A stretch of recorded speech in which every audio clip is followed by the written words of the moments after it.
Alright, next new one. Afro Samurai. Yeah! Thanks to my homie Valerie over here for giving me the idea on this one. This is the end of Afro Samurai's resurrection. He's just been killed. Basically, he's laying in a pool of blood. His friend Gino, the robot, sparks off this electricity when the pool of blood touches him. Uh-oh, they're stealing one headband. The electricity arcs across the ground, shocks Afro, and it acts like a defibrillator. And he's alive! Will that work?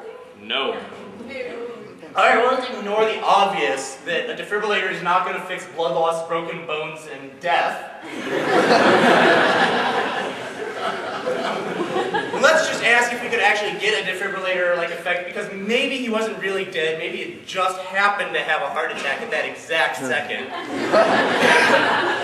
And maybe we can fix him, make him better, faster, stronger. Alright, so what a defibrillator does is, basically, heart attacks and things like that are what's called ventricular fibrillation. It means your heart has built up some sort of charge and it's interfering with the signals from your brain. And your heart goes, what? And if you shock it for some reason, it basically cancels out all that electricity and static that's built up on there and resets your heart. It requires about 1,000 volts across the chest. That's a fair amount. This wall outlet, wherever it is, has about 120 volts, so it has to be about 10 times stronger than what you just straight up plug into the wall. That's a fair amount of electricity, but whatever. I'd rather get 1,000 volts pumped into my heart than be dead. But we're doing it across the whole body. We're not just putting cables here and here. We're doing it from his arm outstretched in the pool of blood all the way across. This takes about 4,000 volts because it's about 4 times the distance. So we're going to work with 4,000 instead of 1,000. Again, I'm just using rough estimates to get good numbers in here. My first reaction when I saw this is, no way in hell that would work. For those of you that know any electronics, one of the first things they're always going to tell you is if you have electricity, you always want something called the ground, which is where if something bad happens, all the electricity goes into the ground and doesn't kill you. That's good. And since the robot was in contact with the ground, why the hell would it not just go straight into the ground and go all the way across the pool of blood, through a body, and then into the ground? That's extra potential it has to go through. Why would it do that? And then I started thinking about it and said, well, if I'm chilling in the bathtub and I drop a toaster in, why would it go all the way through my body, then back through the water, and then to the ground? I want to try this out. So I figured there had to be some reason that it actually, I don't want to drop toasters in the bathtub, and there's more going on than just there's a ground and it's going to drop straight in. So I thought about it for a while, and I was like, well, if you're dumping a lot of electrons into something, electrons all have a negative charge, they're going to repel each other, so it's like trying to force too much of something in the same place, it's going to kind of push back. So there's this kind of electric dispersion going out. You're trying to drop it straight, but there's too much here, so it kind of spreads. An example of this, dead cows. This